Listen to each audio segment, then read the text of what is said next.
what's up, folks? Welcome back to On Texas Football, and welcome back to the winning drive. The team is back together. I'm lifetime Longhorn Rod Babers.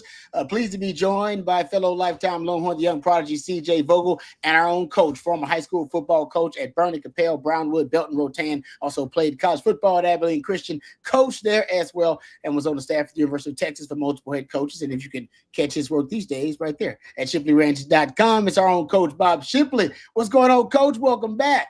Thanks, man. Glad to be back. I say that. I'd rather be back in Alaska fly fishing with Tito. But yeah. Hold up. Alaska? Yeah. Alaska. Wow. Was in Alaska That with some friends of mine. Tito Beverage was one of them. Isn't it crazy? Tito's Vodka. His real name, his last name is Beverage. Too wild. I know that is. Yeah. It's crazy. His real name is Bert Beverage, but they had a Hispanic lady that lived with them that kind of took care of him, and she called him Bertito. Bertito. So he just wound up going with Tito, and he is just a great guy. That's amazing. Fun guy to hang out with. Yeah, it's always funny hearing people that follow their last names into whatever profession, like last name Beverage, and you create Tito. Yeah, it's unbelievable. It's funny. One of my best friends that I've known for about a decade now, his last name is Sell, S-E-L-L, and he's obviously gone in like the tech sales down here in Austin. He's done very well. And I was asking him whenever he first got out of college, I was like, how'd like the interview go? And he goes, dude, I killed it. I was like, how so? And he goes, well, we're selling stuff. I walked in, I told the recruiter that my last name is Sell. I was born to do this. He said they offered the job immediately. So like it's hilarious Beverage is a very unique name to begin with. So yes, I always think it's really funny. That is it. Have you guys ever seen the Seinfeld episode where there's a library, basically a library book like authority that is trying to track down people who are violators of late of not returning. He's like it was kind of a spoof of y'all are way too young for this. There used to be a show called Dragnet. Yeah, I remember Dragnet. It was like these detectives, and they go like, I'm so and so, Sergeant Friday. This is my friend here. His name is. Yeah, I remember Dragnet back in the day. I watched Nick at Night back in the day, Coach. So Nick at Night had like Dragnet on there. Yeah, so that guy had like the raincoat on. That detective kind of had His last name was Bookman, remember? Yeah, he was a library cop whose last name was Bookman. And it was that's right. Not to mention the episode about the license plate with Buttman. Remember that? Yeah, exactly. Proctologist. Proctologist. Are you the Buttman? No, it was Ass Man.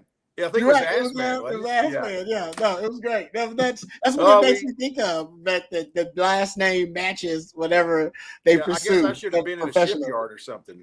I don't really like the water, so.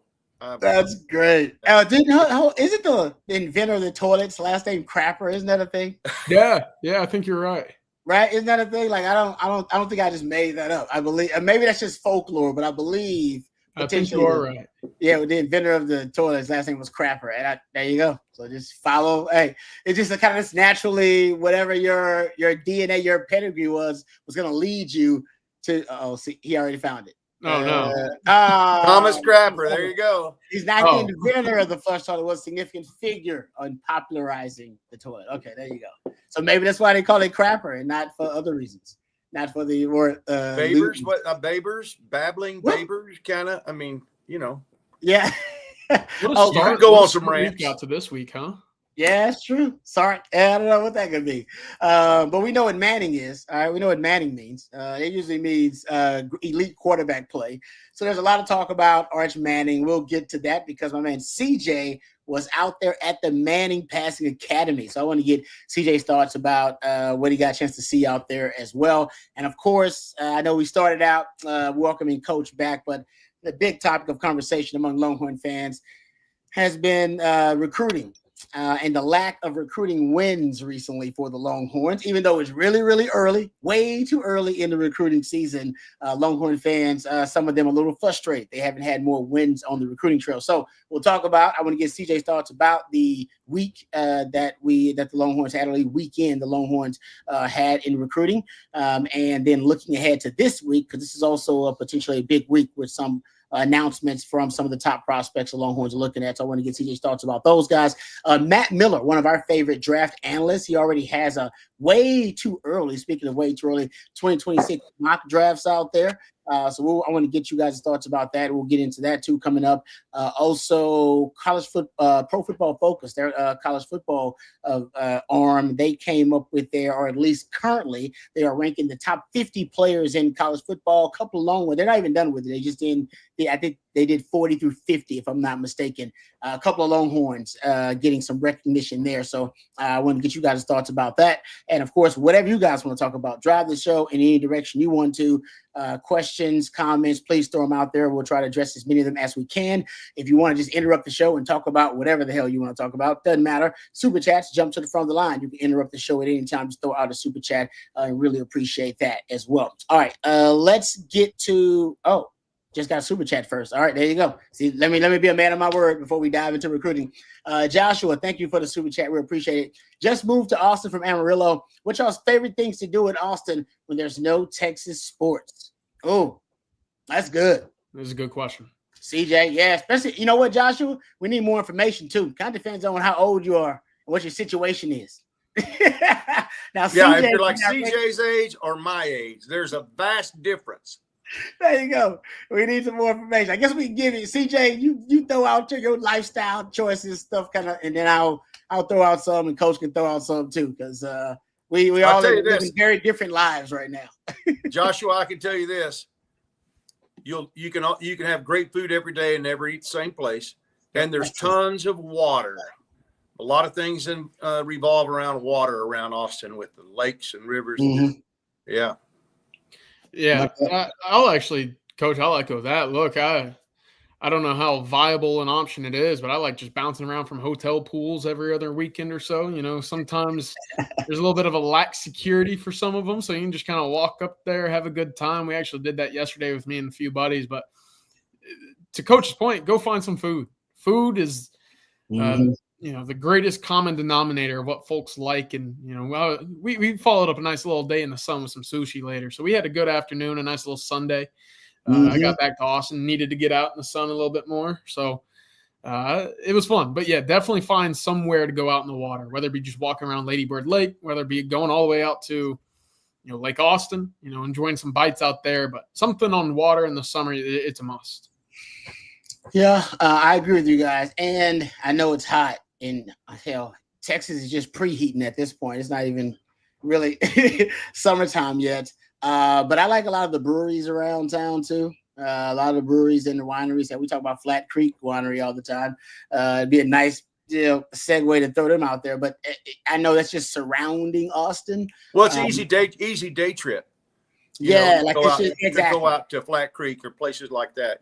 Yeah, I would do the research and head out to Driftwood, get you some good barbecue.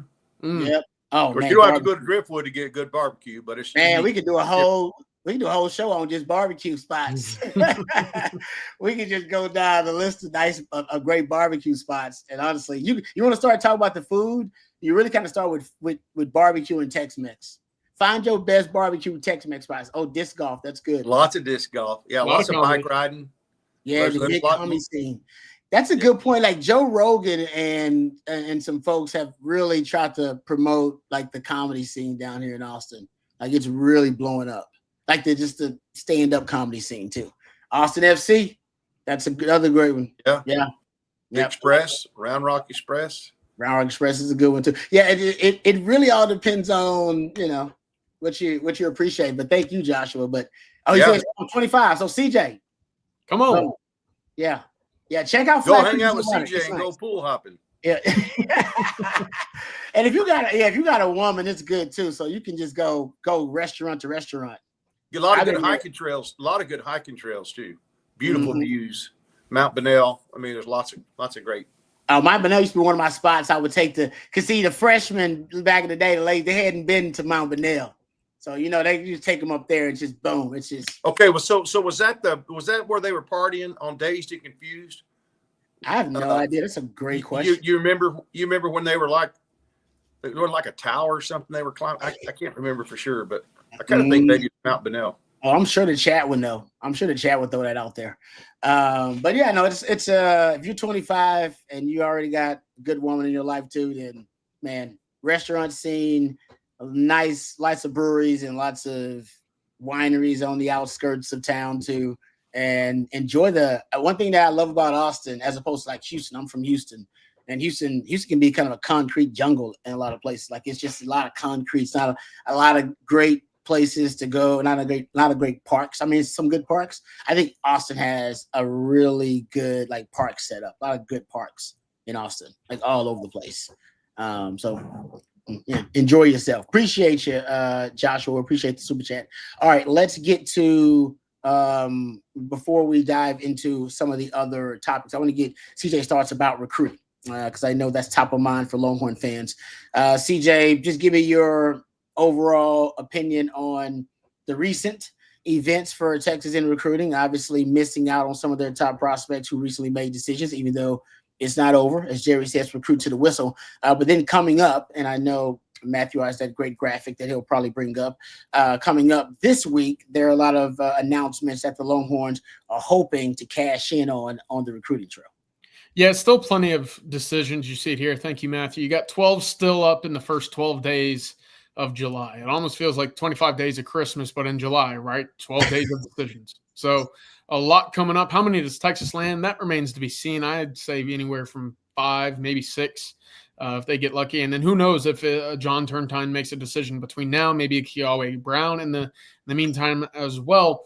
But the back end of June, this past couple days, last week of June hasn't been too friendly to Texas. It started with Xavier Crowell ending up at Alabama.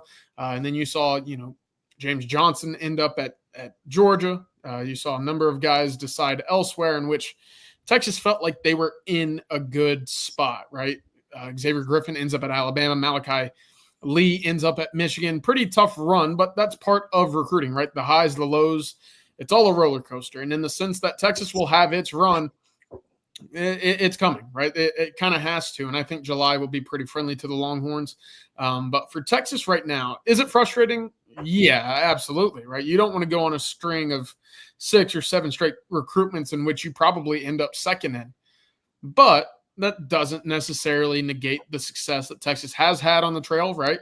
Richard Wesley kind of committing out of nowhere to go on with, a Vodney Cleveland of sorts. Back-to-back days there, it's one of those things. So there's going to come spurts, there's going to come lows. Texas a bit in the lows right now.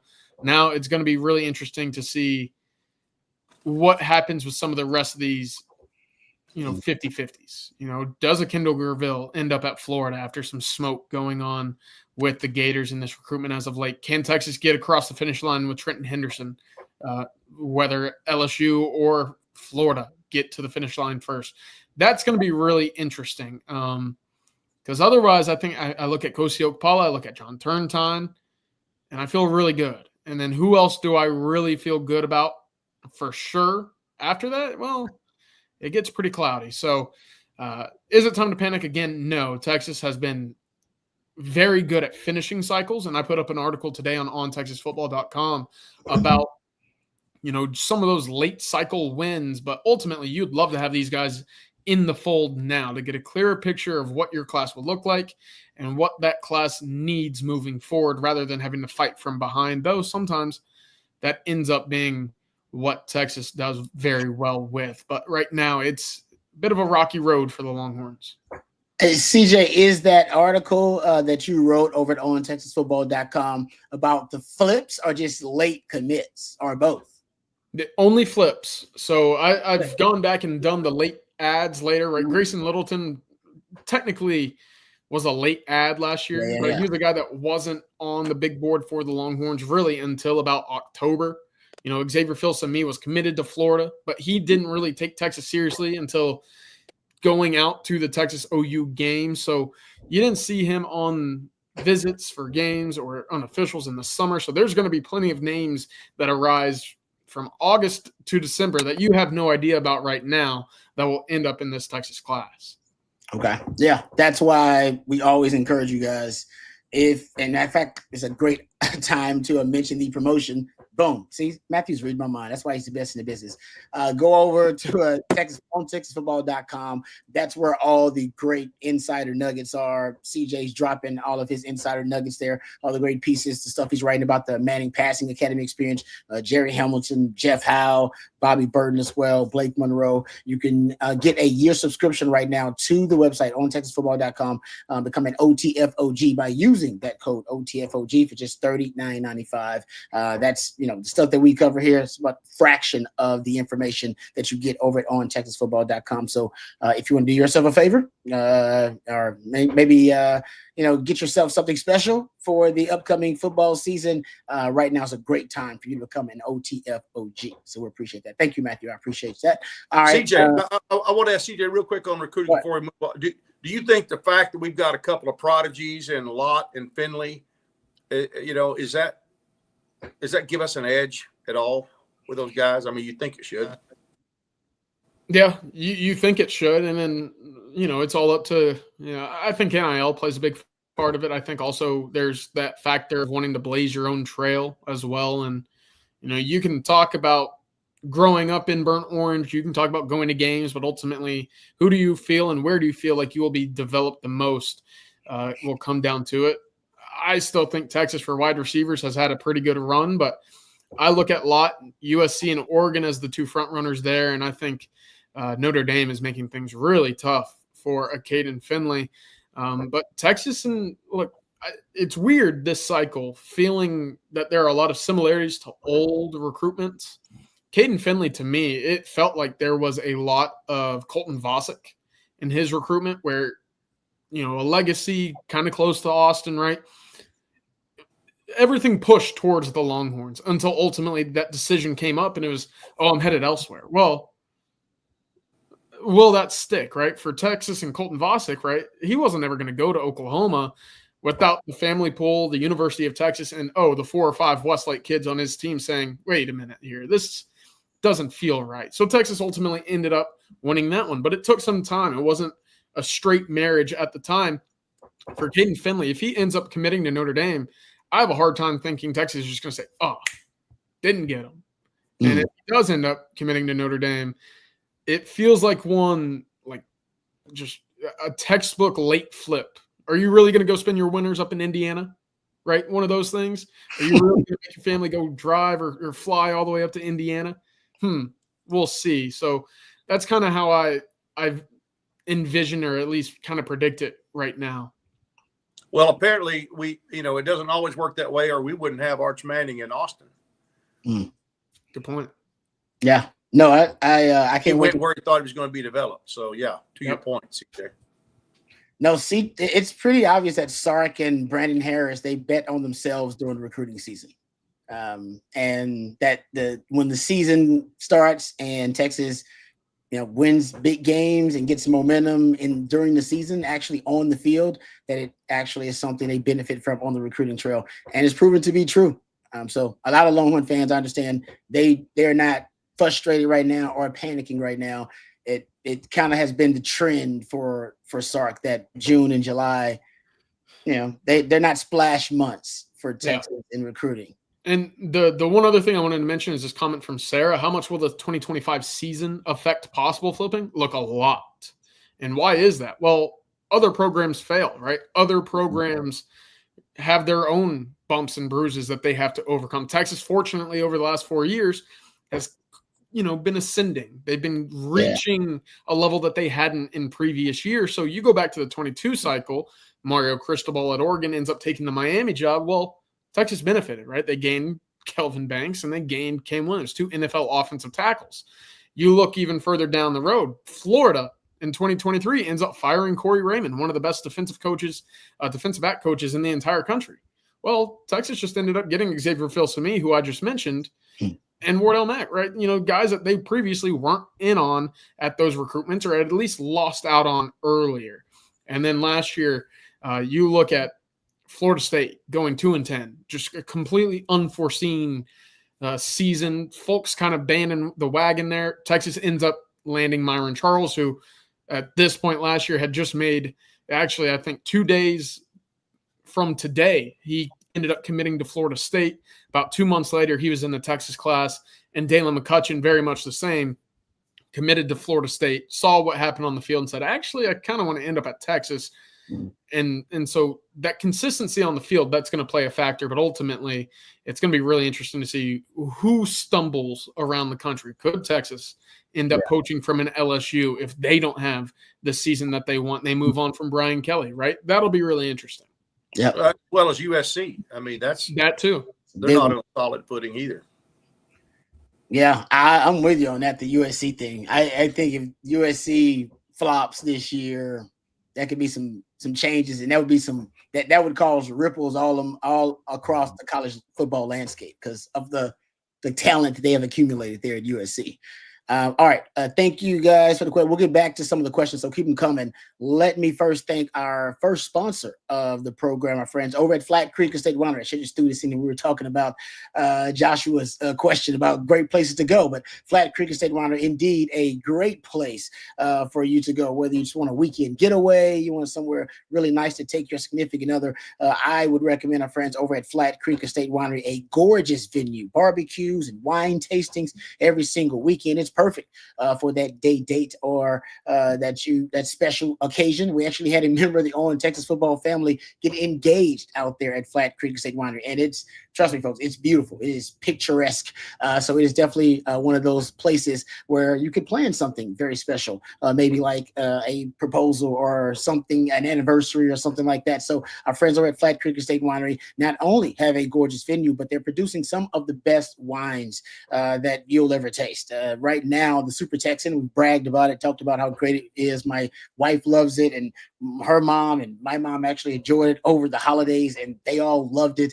And it's actually available at your local specs. They have it at your local HEB. Well, it's been winning awards recently here locally and regionally here in Texas. And our friends over at Flat Creek, they wanted to see if the Super Texan could actually compete with the best wines in the country nationally. So they actually entered it in the San Francisco Wine Festival. Folks, they got a 98 out of 100 and was named the top red blend in the country. So not only is the Super Texan one of the best red blends in the great state of Texas, it may be the best red blend in the country. So you can check it out. They have it at HEB. They have it at your local specs as well. Also, display at our local Central Market here. But not only is the Super Texan great, but I love the Rosé. It's really good. The Pinot Grigio are really good too. So thank you to our friends over at Flat Creek State Winery for sponsoring our show and being a part of the On Texas football family. All right, let's get to a super chat. Loin Girder, the Loin Girder. Thank you very much, the Loin Girder. We appreciate that. Says that Rod, amazing Sark interview. Thank you. We appreciate it. And I thank the guys over at Third and Longhorn too, Nick Shuley and Fozzie Whitaker, man, Derek Johnson, Alex Okafor, Jeremy Hills. Oh, it's a great team. So it's easy hanging out with those guys. I said, what did you learn most about him? Anything you learned behind the scenes that you can share? Ooh. Behind the scenes stuff that I can share. There was some talk behind the scenes. I don't know. I don't see what I feel comfortable sharing. That was see a handshake or a dat guy, Rob? It was all good stuff behind the scenes with Sark. He was just, I don't know. He was in a great mood. I mean, he seemed to be, like I said, he seems to be in really good shape too. I'll just say that about like he's in better shape than when I've seen him before. Not that he was ever in bad shape, but he looks like either he's been working out or he's, training right, whatever it is, eating right, whatever it is, or maybe he just is feeling good about life. He is a new father too, by the way. So like I said, I did notice that, but about him as a coach, one thing, I mean, he has surprised me with how good he is at being a CEO. I said this before. I did not, the scope and magnitude of the Texas job. I mean, guys, Coach Shipley knows. I mean, Coach Shipley's been a head coach and been there on that staff at Texas. It is just the hats you have to wear. I mean, in addition to being damn good at your job at coaching ball, you got to be, got to be the guy in the locker room that, sometimes you got to be the good cop or the bad cop. Sometimes you got to be a counselor, a therapist. Sometimes, you got to go in there and be mom's and dad's favorite and all that kind of stuff too when you're recruiting. You got to be someone that can delegate, got to hire great coaches. You got to be develop great coaches. The relationships you have with the boosters and the donors matter so much. That can't fall off or that'll blow up in your face. We've all seen that.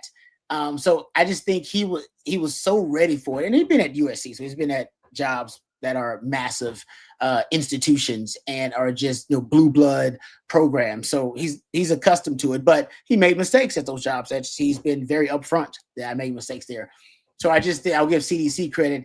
It did seem like in his maturation as a man, as a coach, that it all clicked for him at the right time, and that he knew exactly how he wanted to build the program administratively, from a personnel standpoint, from a culture standpoint, systems that he wanted to utilize in terms of the offense and defense. Like he had an answer for, it seems like, everything.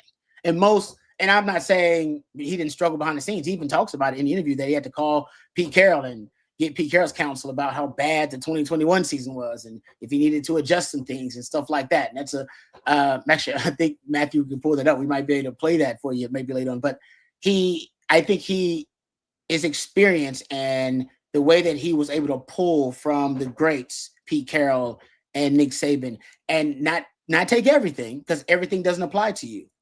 You got to take the stuff that applies to you and how you want to lead and your leadership style.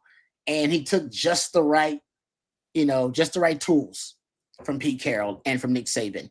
And so he was just so ready for the job. And I think that's why you've had the linear ascension and trajectory of Texas, that they struggled during the season. We watched them. We talk about it. We talk about the struggles every year. But they solved the problems, though, in the off seasons.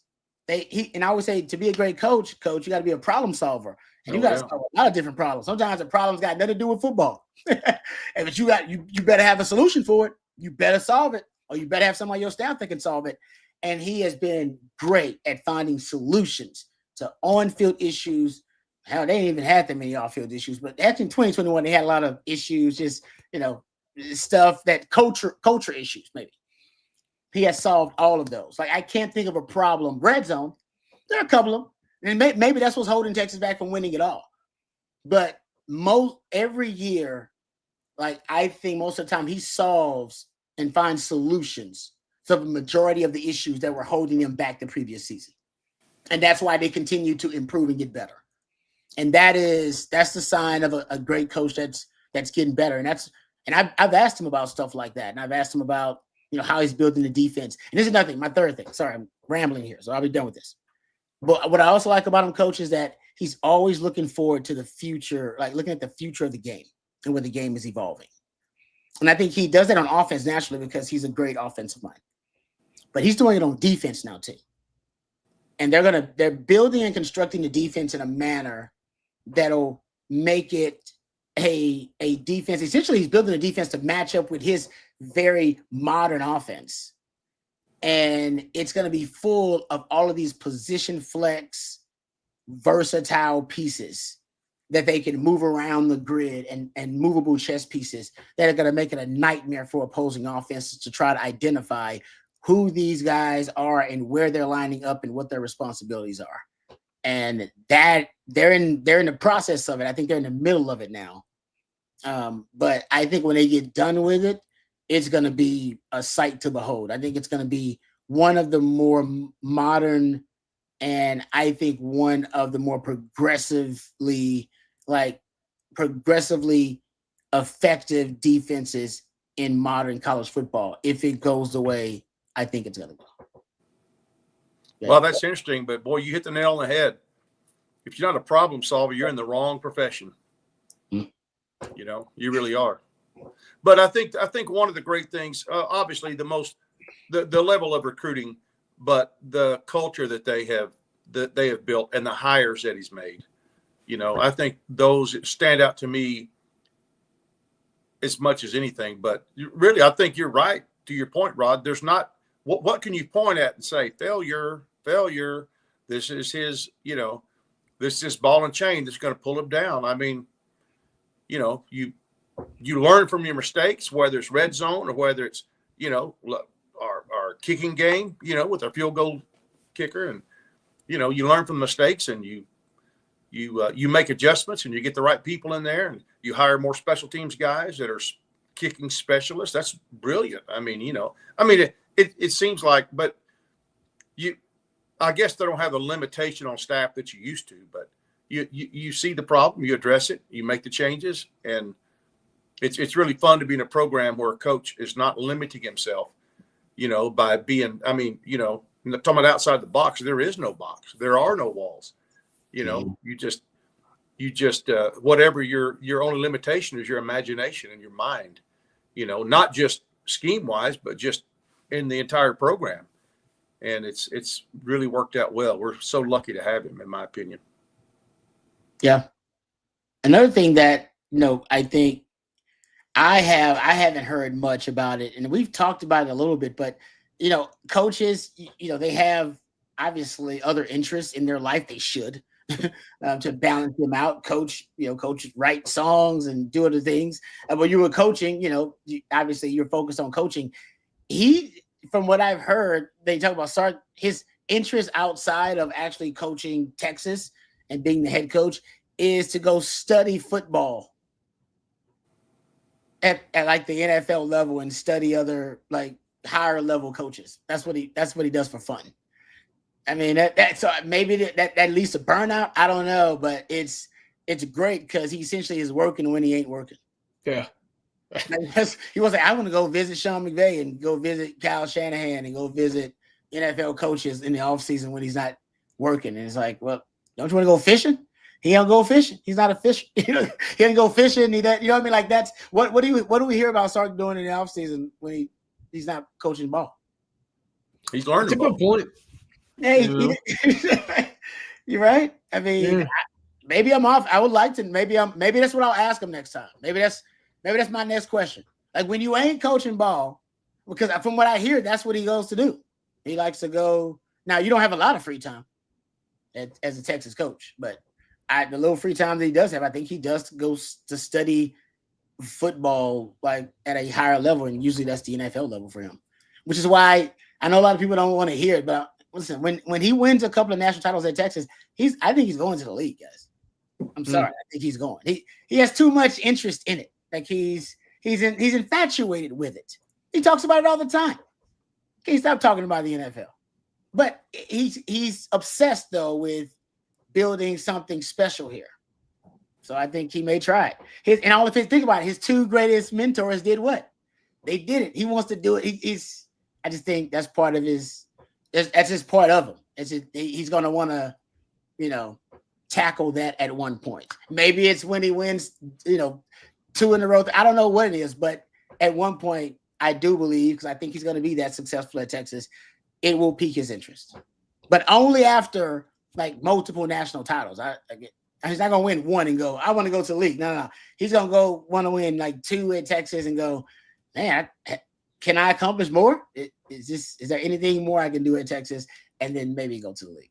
Sorry if I upset y'all. We shouldn't even be talking about this. This is years away. It's like 4 or 5 years away. We're gonna be Dia Bell's gonna be quarterbacking before that happens. Y'all good. It's okay. All right. Unless he wins 2 in a row with Arch, and then he'll just leave with Arch. And hold up. Would you take it? Hold up. Let's talk about this right now, real quick. Hypothetical. Would you rather would you rather just Sark win 1 title and stay and never know if he's going to win another one, or win 2 straight with Arch and leave with Arch and take whatever next great coach you can get by CDC? Which one? I'm rolling the dice. You got to get 2. If I know that Texas is going to win 2, back to back, CJ, back to back. And on top of that, look, because you made an interesting comment there. You go find the next hot hire by CDC, who's been a pretty good guy already. I don't want to demean what Sark could accomplish over the next 2 years, but you know that there's going to be another hire down the road with Chris Del Conte at the helm of Texas saying, hey, that's probably going to be the guy, right? He's probably going to be pretty darn good as well. So, yeah, the more national championships is always better than the lesser. Yep. I'll take the 2 and then, hey, go and wish him the best of luck. And you know what I mean? I think because Bob Stoops won one real quick, and everybody thought, man, Bob Stoops going to win at least 2. At least everybody assumed when Bob Stoops won the first one in his second year, it's like, he's going to win at least 2. We don't know when it's going to happen. Did he win another one? Nope. What is it? It's like Urban Meyer at Florida versus Bob Stoops at OU. Mm-hmm. It's like, do you take him for a short time, you get the big success, or do you just kind of have the sustained pretty good, but not the ring? Not the ring, man. The ring, trust me, Mac has some great success. Great success. How many titles did he get? National titles. He definitely should have coached for like 3 or 4. He only coached in 2. I should have been a part of another one in 2001. That was on me. And then probably 08 probably should have been another one that was thrown in there too. Mac should have. He had those kind of teams. He had like 4 teams that should have played for a natty, and maybe 2 that could have won a natty. Only 1 that did. But that's how rare they are. So you take. What did DKR win? 3? Did Coach Roll win 3? Yeah. Is that right, CJ? I Do you believe remember? so. I believe it is 3. Yeah. As a matter of fact, look, there's actually a documentary coming out about the wishbone, and the reason that was a reinvention for DKR, right? It was the wishbone offense. I believe it's coming out. Let's see, Matthew Baby would find that. I believe it's coming out mid-July, and it's going to be I believe a documentary. They're going to talk about how the wishbone offense, boom, thank you. That's why Matthew's the best in business. How it reinvented these great blue blood programs. I can't wait to watch that. That's pretty sweet. Oh man! You know what? The thing about the triple option, Rod and CJ, is that it is still the philosophy of the triple option is the spread offense. I mean, it fathered the spread offense because that's what Art Briles did so incredibly well in high school and then in college. He ran the wishbone, and then so he went out. He started spreading those guys out and say, okay, you know, quarterback, you ride this running back right across, and if the defensive end chases him, you run it. And then, you know, guys, same thing in coverage. You know, they can't cover it all. You know, especially if you're gonna, you know, the run pass option. You know, the RPOs and all that stuff. That's basically all was birthed from the wishbone to put defenders in conflict, right? And make you make a decision, and usually the wrong decision. Right. Mike Gundy said that who was it? It was Lincoln Riley, I believe. He was talking about it. He was talking about the offense either with Jalen Hurts. It might have been even Kyler Murray, where he's like, essentially, guys, it's the trip. We're defending option football here. They spread it out. He basically said exactly what you said, Coach. He spread it out, and they put it's based out of passing formations. And with the pass essentially is at the heart, but it's still putting the defense in conflict and giving the offense these simple options. Boom, boom, boom. And he actually broke it down too. So I can't wait to watch that. It's going to be fantastic. The perfect example is a bubble screen with the receiver blocking out there for the bubble screen, and then he blocked for a second, then he takes off. You know, and you're coming up as, you know, it's just, you know, instead of pitching it, you're just throwing it down the field because there's nobody there. Because that guy, you put him in the body, you got to make a decision. What am I going to do? Am I going to go stop this bubble screen? Am I going to lay back and let the, you know, not help my cornerback out there try to tackle the bubble screen? You know, I mean, it's all a tangled web, all related. Sark loved that little play you was mentioning too. Oh yeah, where the guy blocks for a little bit, and then the DB pauses, and then he goes like a slant, right? Yeah, a little glance. Oh man, nightmare field for a defense. Scored against Georgia in the SEC championship on it. Yeah, there was more. Good memory, CJ. damn good memory. All right, let's thank our friends over at Von Lane before we move on, and we'll dive into some more of your questions. Let's thank our friends at Von Lane. If you've been trying to get to the major cities in the great state of Texas, you get to Houston, get to Dallas, Fort Worth, San Antonio, Austin. It's a bit of a toss-up, right? Do you deal with the airport chaos and hope your flight isn't delayed, or do you brace yourself for hours behind the wheel battling traffic and burning an entire day of productivity and dealing with road rage? Well, now there's a third option, and it's better in each and every way. It's our friends over at Von Lane. You arrive at a luxury hotel terminal, no TSA lines, no long-term parking lots, just a seamless boarding experience that takes minutes, not hours. You settle into a plush leather seat, a hot towel, pillow, and blanket are at arm's reach. Your attendant offers complimentary snacks, beverages, and on select trips, a full meal if you'd like. And if you need to relax, you can lean back and enjoy the ride. But if you want to stay productive, oftentimes that's me, there's high-speed Wi-Fi and power at every seat. So while you're unplugging or powering through, the Von Lane team will be monitoring traffic in real time, using smarter routes and efficient detours to keep your trip smooth and on schedule. And now is the perfect time for you to plan your fall travel. Booking is open through September. So whether you're headed to a college football game, like a lot of you will be, or a weekend getaway, or a business trip that needs to be done right, Von Lane makes the journey part of the reward. Von Lane serves Austin, Dallas, Houston, Fort Worth, San Antonio, and in the Southeast, Atlanta, Nashville, and Memphis. Visit vonlane.com. Use the code OTF25 to save $20 off your first ride with Von Lane. Von Lane, elevated regional bus transportation. We appreciate Von Lane and their ongoing support of On Texas football. All right. Yes, Bernard Twain, Emory Ballard invented the wishbone offense at Texas in 1968. That's why I want to watch it. I want to see. It's going to be a lot of. I mean, it started here in Texas, so I can't believe. I can't wait to see how they cover it. And then everybody, because football's a copycat sport, everybody copied it. Can't beat them, join them. That's what most teams are like. Well, I can't beat that. That's how the spread offense spread, right? Coach like, well, hell, that beat the hell out of us running that spread offense. We should run that spread offense. Yeah, let's do it. Boom. Oh yeah, it's copycat. Yeah, Rarely does somebody come up with something like Emory Ballard. Rarely does somebody come up with something so unique and different it changes the face of football. Yep, agreed. All right, how about this one from CB says 61 days. How about this? Bud McFadden, who is the greatest 61 of all time in Texas football history, is Tillman Holloway's grandfather, both number 61s. I did not realize that. I definitely knew that back in the day for something. That's one of those facts I forgot. I'm sure Tillman Holloway, who good friend of mine, great guy, by the way. Tillman Holloway's awesome. Random Tillman Holloway story. Tillman Holloway, such a good friend. He bought me my first Discman. CJ's like, oh, what the hell's going on? CB's old like me, so CB remembers these. I had a Discman, so CDs, and you would put it into a portable CD player. I had a Walkman. I do. You put a cassette in there. Yeah, Coach.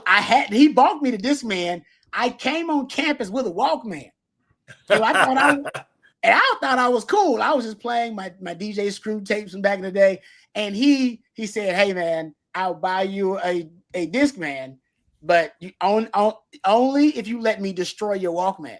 And I was like, why do you want to destroy my Walkman? He's like, because they making fun of you because you're walking around with a Walkman. I was like, I don't care. Don't matter to me. Like, but I ended up letting them do it because the Discman was really expensive back in the day. And we was broke. So they offered to do it. Boom. Probably Discman. Hey, what about back in the day when you had to carry the beatbox on your shoulder? Carrying it around. The guy that invented the Walkman was a very smart man. Oh, man, yeah, you're right. That's back when they put it down and do break dancing and stuff, all the time. Oh, man, back in the day. Yeah, I hate that I'm old enough to remember those. CJ's like, what the hell are y'all talking about? I remember Walkmans. Yeah. You remember Walkmans? Okay. Yeah, the ones I had a Walkman before the iPod, right? Okay. And it connected to like FM radio. Yes. And so I remember getting it, and like that's how I listened to like Rangers and Stars games when I weren't home. Okay, you know what? See, CJ's such an old soul. That's why CJ is on. I didn't even realize that CJ's got. That's awesome. Man. And they's probably making fun of him too.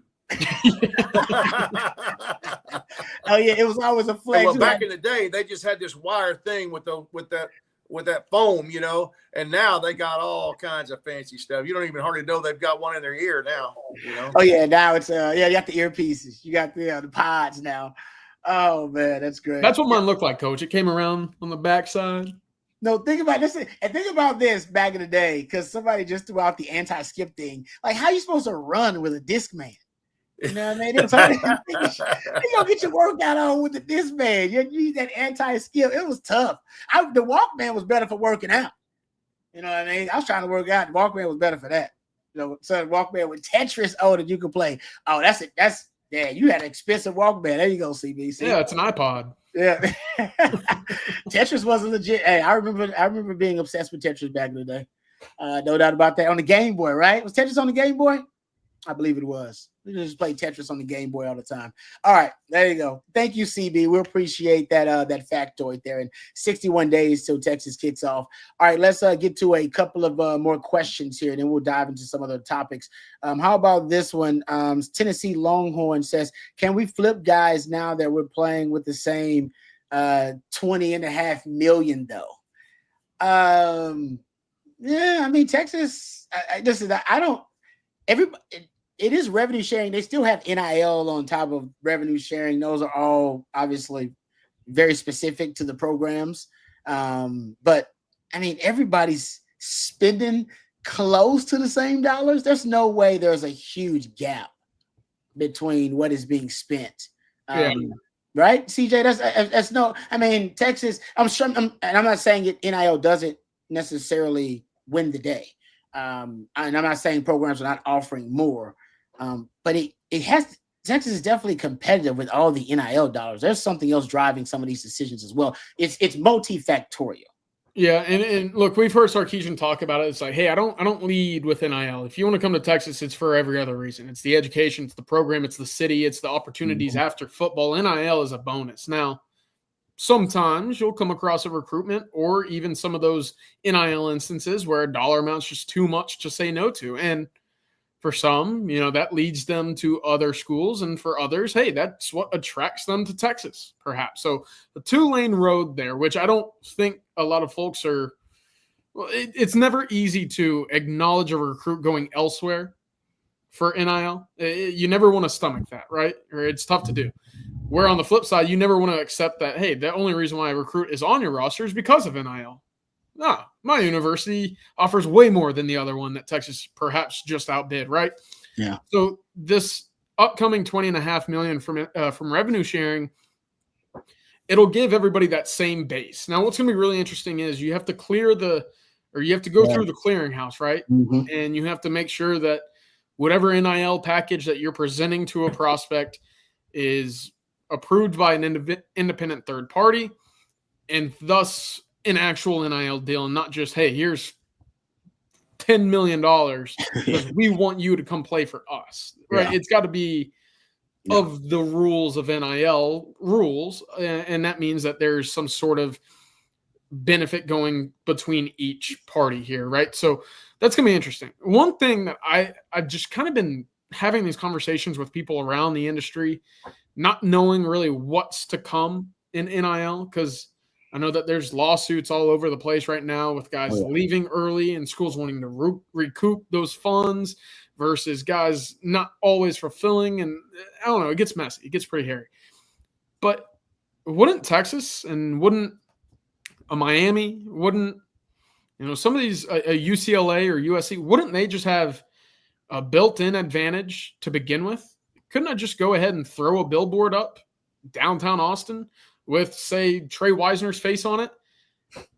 And because of that NIL deal, wouldn't that in theory be significantly more valuable than that of a billboard in College Station or Lubbock or Baton Rouge, Louisiana? Like, that gets so many more faces, interactions, engagements is on the internet, right? But that millions more will see that throughout the course of a year in Austin. And so I wonder what kind of advantages Texas will have, if any, when it comes to clearing those NIL deals because of the city, because of the population, because of being the only true sports town, save Austin FC, in this top 10 populous city in the United States. It's going to be really interesting. But yeah, schools elsewhere have resources. That's why you see them create flips. That's why you see them hold on to a lot of their recruitments later on. But it's going to be really interesting because I do think that there are some built-in advantages because of the population, because of the city in Austin, Texas, that will play towards the university's advantage here. Okay. All right. Thank you for the question, Tennessee Longhorn. How about this one? Marco says, Rod, if Texas made the 2001 Natty, who guards Andre Johnson? You or Jammer? Quentin Jammer, probably. All right. I'm sure Miami would be trying to get me matched up on Andre Johnson. Not that I wouldn't have been able to handle Andre Johnson or hold my own, but I'm sure that would have been the chess match. Like, we want to get our top 10 pick on where was Andre Johnson drafted? Top 10, somewhere around there too. But we want to get those. And Jam was huge. I mean, Jam was I don't know if I think Santana Moss might have been, I don't know, was he on that team? No, I don't know if he was on that team. He might have been Santana Moss might have been a little bit late. Was he on that team? I gotta go check. That team was loaded. I mean, they had so many. He was unbelievable. That team was loaded. And if Santana Moss was the other guy, then yeah, that would have been a problem. I hate to go down the rabbit hole of the 01 Miami team, but just every now and then, like, that running back room will cross my feed, and it's just always like your fifth string running back ran for, I don't know, 9,000 yards in the NFL. It's ridiculous. Oh, yeah. Santana Moss was already gone because he was in the 01 draft, if I'm not mistaken. Right? He was in the 01 draft. So he was already gone. He was on that. Trust me, they had a damn good team he was on too. That 01 team, though, I believe it's like that other receiver wasn't a beast. If you go back and that was like Daryl Jones or somebody. Like one of my former teammates. Who was it? Yeah, Daryl Jones. That's one of them. God.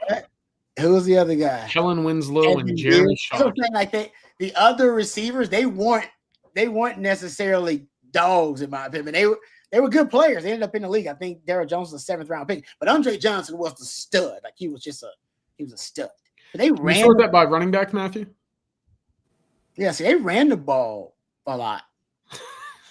Yeah, run exactly. That's why they look at that. That's why when you run the ball too, look at that. Yeah. They was running the rock, and they look. Their tight ends were great. Yeah, they got I'm gonna say they're top 3, or at least they're even top 3 tight ends on the depth chart, and going to the league too. Jeremy Shockey, Kellen Winslow. So you're trying to get 12 personnel on the field if you can, and run the rock downhill on somebody. So, but like I said, Andre Johnson was the guy. That's why I'm telling you guys. Yes, it was a great team, and I don't know how we would have moved the ball on them. But offensively, they were very, I'm going to say, predictable, in my opinion.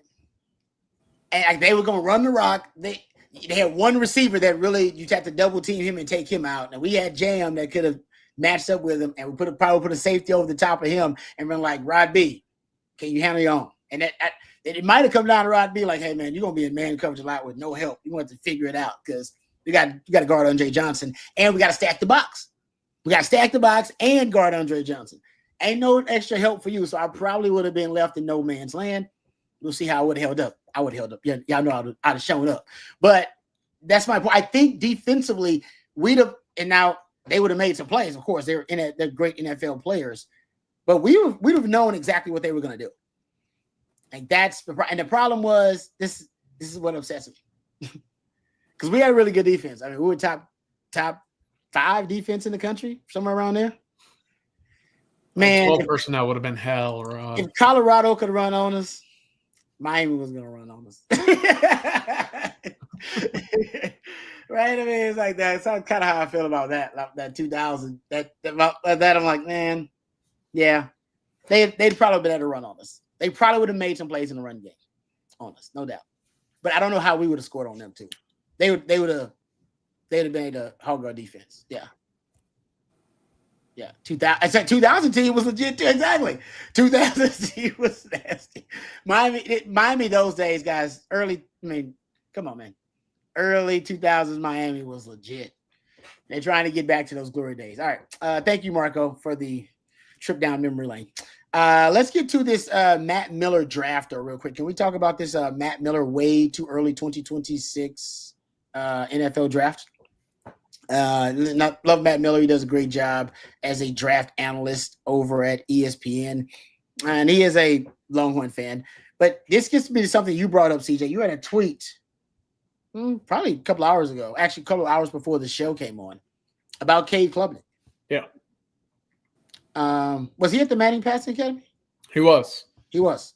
And you and Matt Miller, I don't know if you said he was going to be the number one pick, but you essentially were saying he's the best quarterback you believe in college football right now. Matt Miller's, mock draft, way too early mock draft, he seems to agree. He's got Cade Klubnik as the number one overall pick. Way too early, but there you go. That's his first overall pick in the way too early mock draft. Just your thoughts, because you've been a fan of Cade Klubnik, obviously got a chance to see him up close and personal at the Manning Passing Academy. Longhorn fans got a chance to see him up close and personal last season in the playoffs, but it seems like it's all coming together for him, and you said it yourself via social media. Yeah, no, I think Klubnik's the full package. Again, a guy that started for 3 years over at Clemson, going into year 4 as the starter. You've seen the incremental growth in his game every year. Last year, 43 total touchdowns, only 6 interceptions. And that's after getting skunked, really, by Georgia in that week 1 opener. Yet, by the end of the season, and Texas fans saw it firsthand, that offense was pretty lethal. And they were pretty dangerous. And I'm only envisioning a full year of that core offensively sticking together, because they're all pretty young a year ago. Sticking together one more year, I think he's going to put up some pretty gaudy numbers this year for Clemson. I think that team's going to be pretty darn good as well. I don't know. I'm on the fence. I don't know if it's going to be a really good quarterback year or it's going to be a really bad quarterback year nationally. I've talked my way into both sides being true, just because you don't have, aside from really Arch and maybe a handful of others like a Dante Moore, those 5-star guys coming into school as the next big thing. It's been a lot of guys that have kind of worked their way up or worked their way down, right? You look at a Carson Beck, you look at a Drew Allar, like, oh, he's coming back, but is that really a massive positive for Penn State? But for Klubnik, he's a guy that's continually progressed in his game and gotten better. So I think it's going to be really interesting. And who else would be in this conversation for QB1? I don't know. Could it be Nussmeier? I think he's a bit flawed when seeing good pressure. I think Arch maybe doesn't have enough skins on the wall to be in that conversation. It's going to be really interesting. But right now, Cade Klubnik, for me, that's the top quarterback in the country going into 2025. Yeah. Coach, you watched him. I mean, he's got that it quality. And if he did that against that Texas defense, that might have been the best. I mean, other than Ohio State in that conversation, Notre Dame, Texas might have the best pass defense in the country. And, I mean, he made plays against that defense. 350 yards. Yeah. He was definitely he's definitely a difference maker, like you said, even against one of the best defenses in the country last season. Yeah. Okay, so they're on a lot of Longhorns getting love in his first round of his way too early mock draft. Anthony Hill, though, he does have in the top 5. He's got him going 4th overall to the Jets. Right ahead of Caleb Downs, I think, who goes 5th to New Orleans Saints. But going top 5. Ooh, man. Where did DJ go? Where did Derek Johnson go that high in the draft? But what are your thoughts, Coach? Anthony Hill going top 5. If he goes top 5, that means I think he got double-digit sacks. Yeah. I think you're exactly right. It wouldn't surprise me at all seeing Anthony Hill going in the first 5 picks. But you see it happen to guys every year. It's all about staying healthy. It's all about staying healthy. And I think the way that Texas has started using him, I think there's certainly a shot of having double digits. And so Derek Johnson was a 15th pick. 15th pick. Yeah. In 05. Thank you, CB. Appreciate that. Yeah. No, I'm trying to think of last time Texas had a linebacker drafted that high. It was in a modern era. It's been a minute. I know Arakpo wasn't considered traditional linebackers, outside linebacker, that kind of thing. But he went 13th or something like that. That'd be, like I said, if he goes that high, he's definitely shown that he's an elite pass rusher, which the numbers back that up. But to get drafted that high, that's what you're going to have to prove. So I hope indeed that is the case. And he probably had a good workout too. He probably had some freakish combine numbers, workout numbers too. Rod, do you have the pass splits for Anthony Hill? Like, what percentage of his snaps was he rushing the passer? Do you know? Oh, I'd have to pull it out here. I got it in one of these. I'm sorry to put you on the spot, but you've talked about the pass rush win rate for Anthony Hill, and obviously that mirrors that of just about anybody in the country. It's going to be interesting to see how much that pass rush rate for Anthony Hill rises this year, because that opportunity to move him down to kind of that Micah Parsons role, as it mentions in the article, it makes sense because that win rate is pretty darn good, and his instincts and really just tenacity to get after the football is going to be something that has him very highly coveted, regardless of linebacker, edge, off ball, whatever. I do know off the top of my head, without being able to find the numbers in my pile of papers, is that he hasn't had 100 pass rush snaps in a season. Like he hasn't had, and that was one of my I think criticisms, I guess I should say, of very few of the coaching staff, that he should have at least 100. He should have over 100 pass rush snaps, rushing the passer. So they don't rush. I mean, last year, his pressure rate was like 30%. That's freakish. Colin Simmons was right around 19%. So his pressure rate is ridiculous for when he is designated as a pass rusher. Yeah, it's gonna be fun. If he ends up with the Jets, I think I'm telling him beforehand, like if it's a for sure thing going into the draft, and man, just go the Ace Bailey route. Just say, hey, no workouts for the Jets, no interviews. I'm not going to New York Jets. That franchise just stumbles on its own feet more than anybody else. I'm going somewhere else. He had 75 pass rush snaps his first year and 99 pass rush snaps last year. 75 last year and 99 the previous year. Oh, wow. Yeah. So he hasn't had over 100 pass rush snaps. So essentially he's rushed the passer 174 times since he's been at Texas. And he has 15 sacks? His pressure rate is 24%. Yeah, exactly. He has basically 24% pressure rate in that time. And so I would say they're not doing it enough, but Sark is hinting they're going to do it a lot more. We'll see. All right. Thank you, Anthony. There you go. Anthony Hill been projected to be a top 5 pick. All right. Let's thank our sponsors over at friends real quickly at South Point Dodge before we move on. And we'll get into another topic here. But thank you to our friends over at South Point Dodge. You can score an easy extra point this season when you get to the point with our friends over at South Point Dodge. South Point Dodge has over 600 vehicles in stock right now, including the all-new 2025 Ram 1500. Get the real deal today and drive away in the all-new Ram 1500, folks. You can also get employee incentive pricing today with our friends at South Point Dodge. What does that mean? Well, that means you pay what the employees pay at South Point Dodge. You won't find a better deal than that. That's the real deal at South Point Dodge. So whether you need a car, truck, trade-in, something new, something used, my friends at South Point Dodge are Austin's automotive everything. So go see them today off of I-35 in South Austin, or you can go to southpointdodge.com. So get to the point with our friends over at South Point Dodge. We really appreciate them and their ongoing support of On Texas football and sponsoring the winning drive. All right. I guess there's another arch segment. There's a lot of arch stuff out there, guys. It ain't just me. Pro Football Focus, how about this, Coach?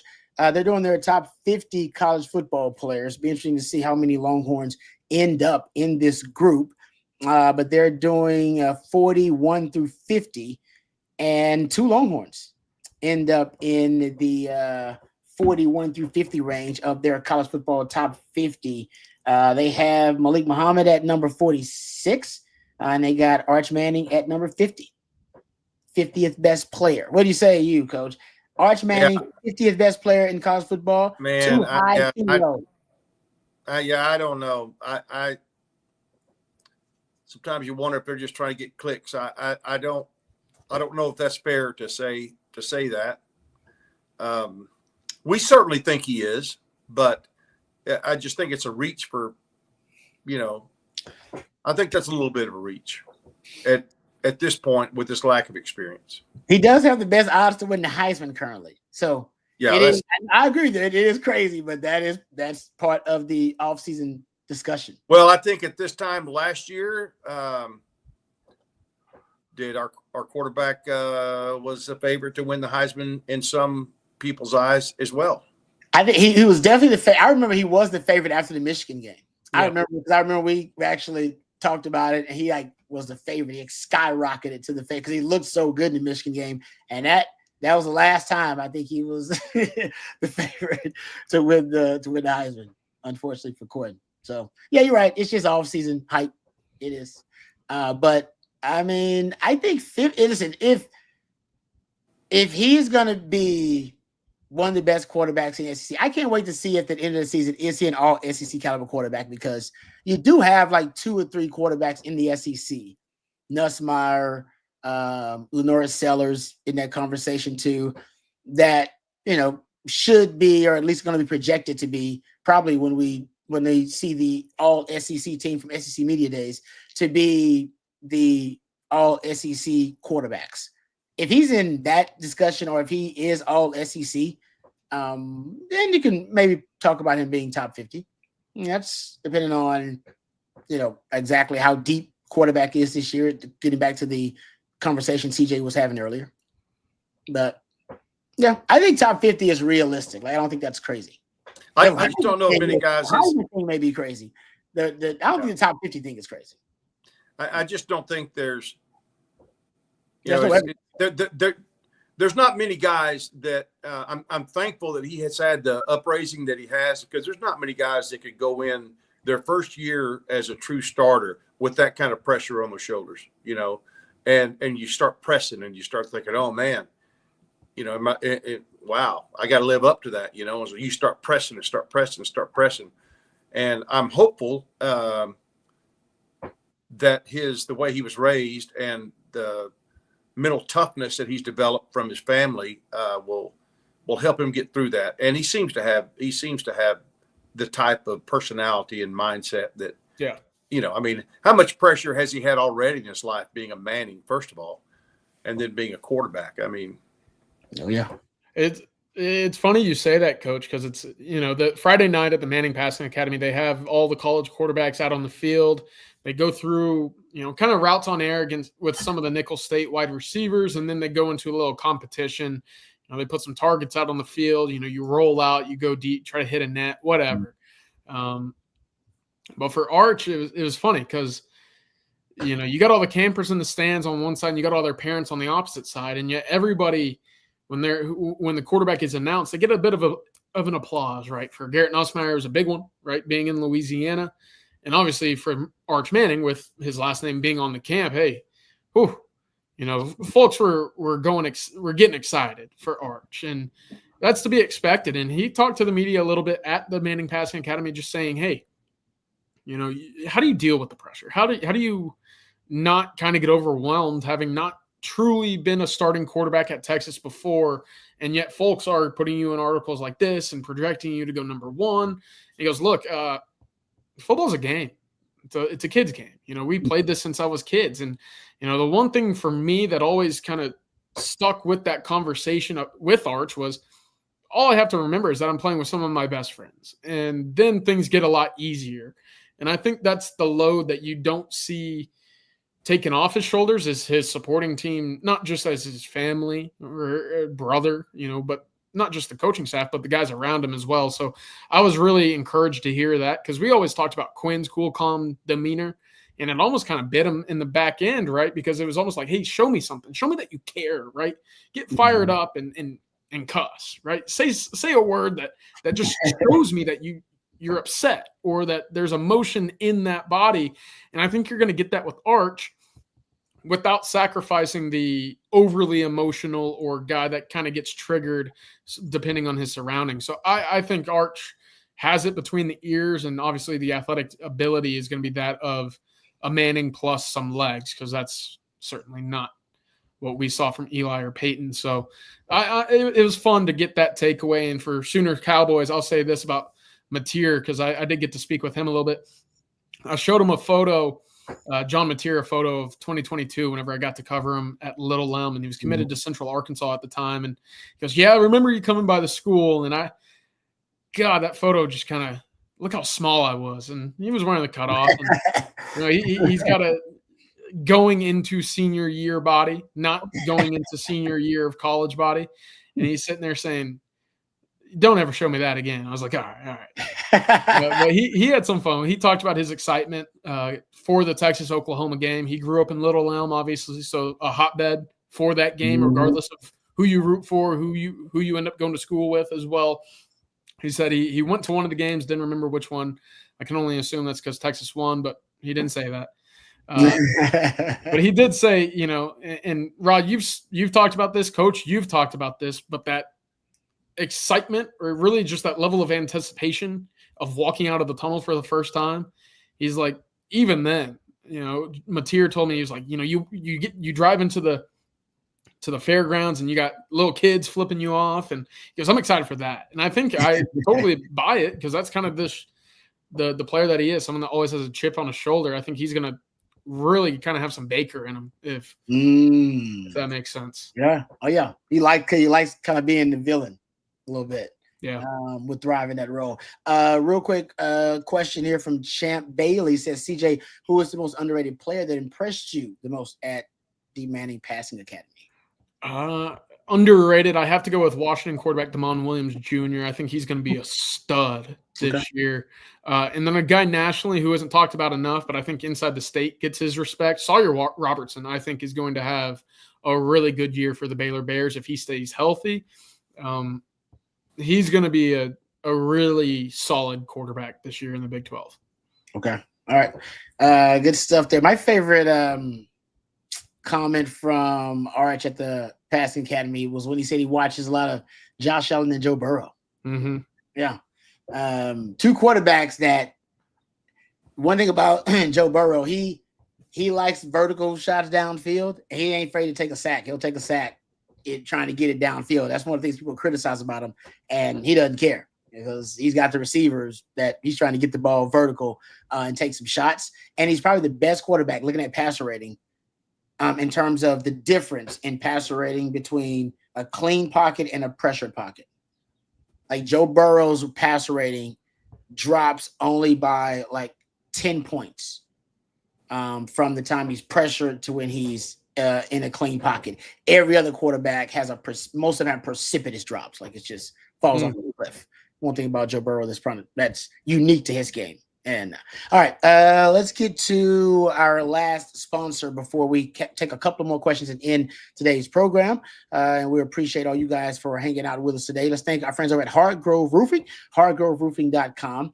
Usually Stevie Lee would come on with us on Mondays, but he had to sit today's program out. So we appreciate our friend Stevie Lee as always. But we also appreciate Hardgrove Roofing, hardgroveroofing.com. Offices all over Texas, Louisiana, and Arkansas. If you need a roof inspection, or if you're just worried about your roof, maybe you've never had a new roof done and you don't know when the last time your roof has been done or a new roof has been put on your house, that's okay. Reach out to our friends at Hardgrove Roofing at 512-645-3202, hardgroveroofing.com. They're offering a free roof inspection today. So if you have any concerns or questions about your roof, leave it to the professionals at Hardgrove Roofing, and they are the most pro burnt orange roofing company out there. I've met the fine folks over at Hardgrove Roofing, a lot of great Longhorn fans as well. That's why they bring my man Stevie Lee on with us, my former teammate, and also someone who does a lot of great work with our friends at Hardgrove Roofing. So I encourage you to reach out to them today if you have any concerns about your roof. Thank you to our friends at hardgroveroofing.com.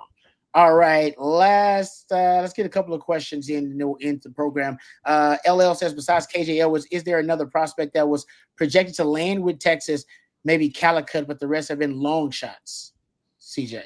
I think Texas was right in the thick of things for Malachi Lee. I again, tough to pull a kid from Hawaii at any point. Texas has done it before. Xavier Griffin, another where it felt like Texas was in a good spot for him. And then James Johnson, look, none of those would have been surprises, I guess is the best way to say it. And at some point, I think Texas maybe wasn't the undisputed number one on all three of their lists, but were certainly given enough to say, I could see myself there. So unfortunate again, but yeah, for all three, I guess never the front right leader. Okay.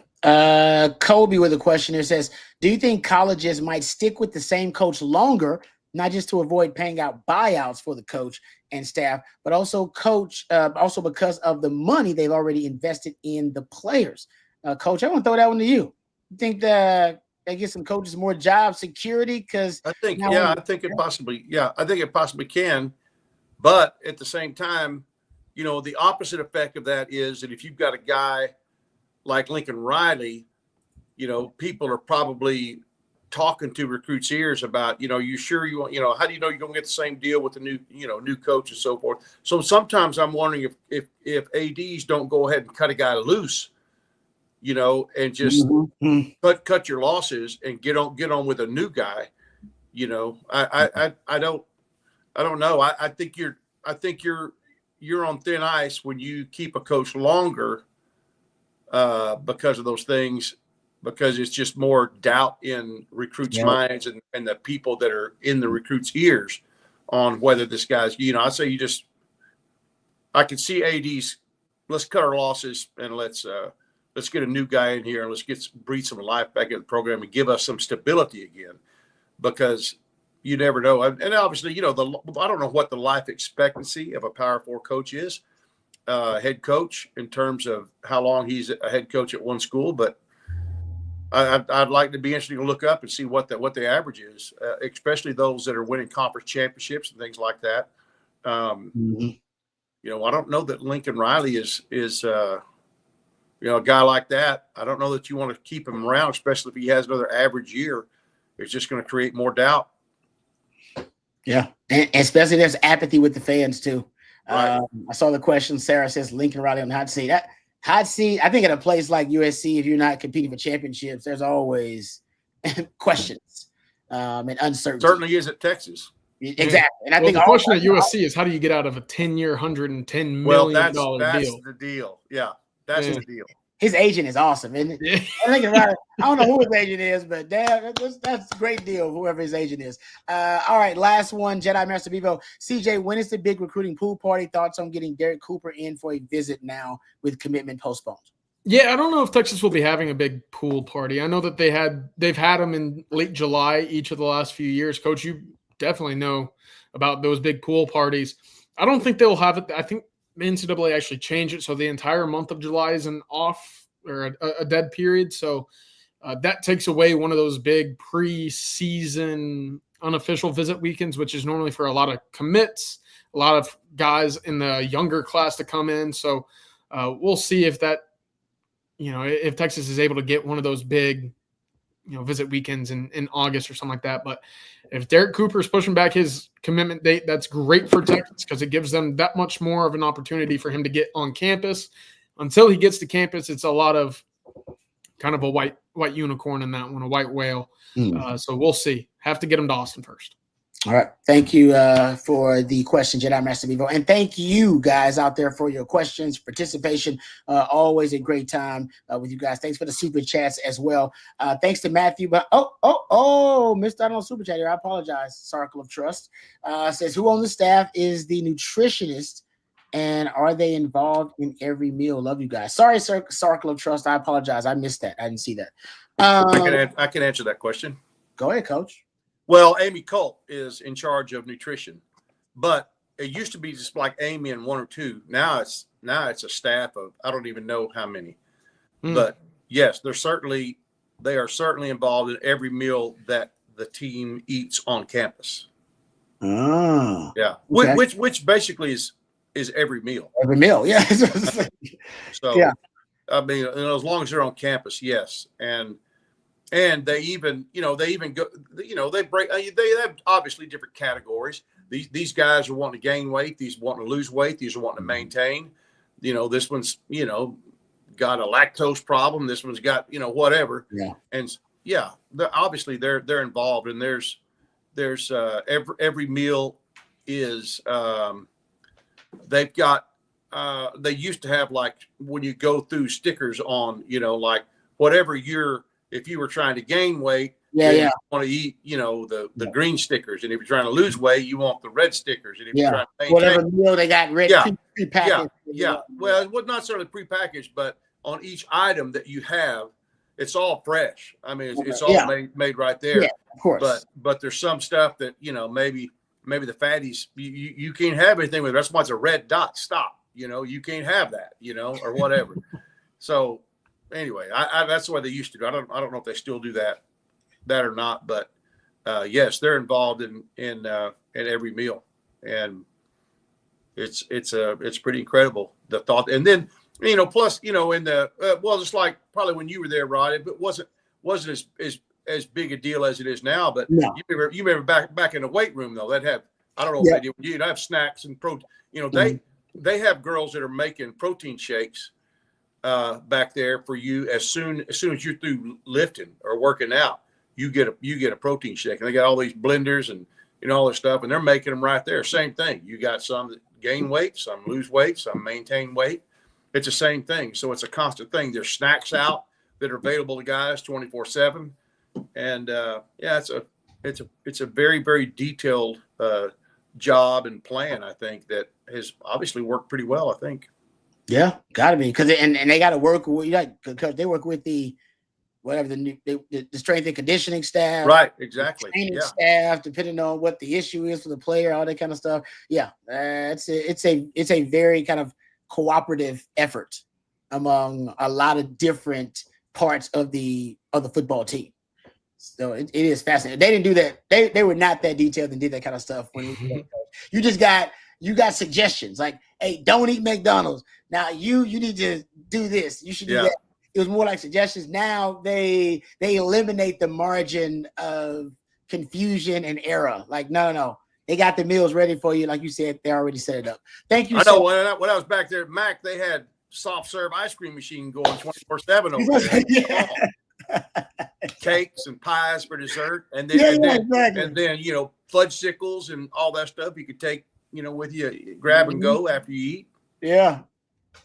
Sounds pretty good to me. Exactly. Times have changed. All right. Thank you, Sark Trust, for the super chat. We appreciate that. Sorry I missed out on that one. Thank you to Matthew behind the scenes. Does a great job as always. He's the real MVP. Thank you to our sponsors as well. Thank you to Von Lane. Thank you, vonlane.com. Use that code OTF25. You get $20 off your first ride with Von Lane. Thank you to South Point Dodge, southpointdodge.com, Hardgrove Roofing, hardgroveroofing.com, and Flat Creek Estate Winery, flatcreekestate.com. Thank you, Coach. Appreciate the wisdom and levity. Good to have you back. CJ, thank you for your expertise and hard work. I really appreciate you. And thank you to all you guys out there for joining us, and for Coach, and for Matthew, and for CJ. I'm Lifetime Longhorn Rod Babers. Until next time, hook 'em horns.